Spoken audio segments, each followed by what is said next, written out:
Ganda. Yan. Kuha lang tayo ng ihahalo natin mamaya sa mga fruits natin.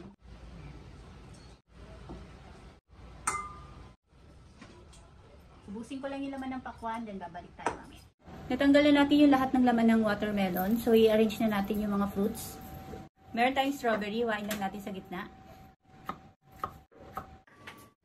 Galing lang natin isa-isa.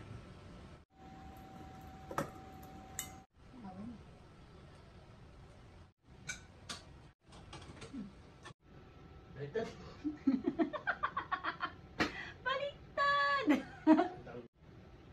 Diba? Mas pabilis to eh. Meron tayong kiwi.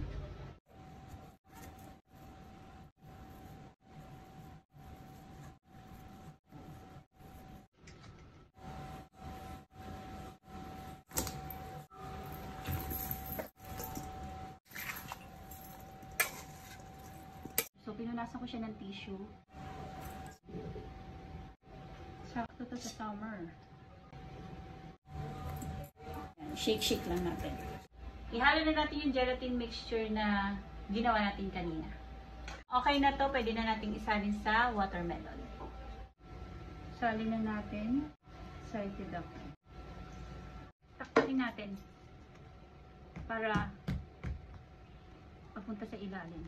Make sure natin na meron lahat ng space merong gelatin mixture. Kasi pag hindi, yari tayo siya. Takpan muna natin, then ilagay natin sa ref ng 3 to 4 hours. Then after 3 to 4 hours, balikan natin kung nabuo na ba siya. Okay, excited ako. I'm so excited. Saya ko ma. Kaya ko. Yan, after 5 hours natin siyang pinalamig sa ref. Ito na itsura niya. So, hatiin na natin siya, chef. Do the honor.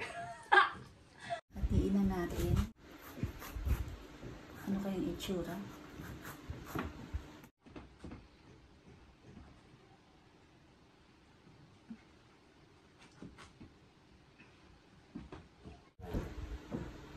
Yan. Ito na yung itsura niya. Ganda. Yan.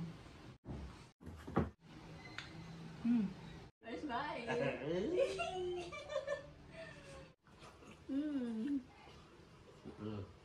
Sarap?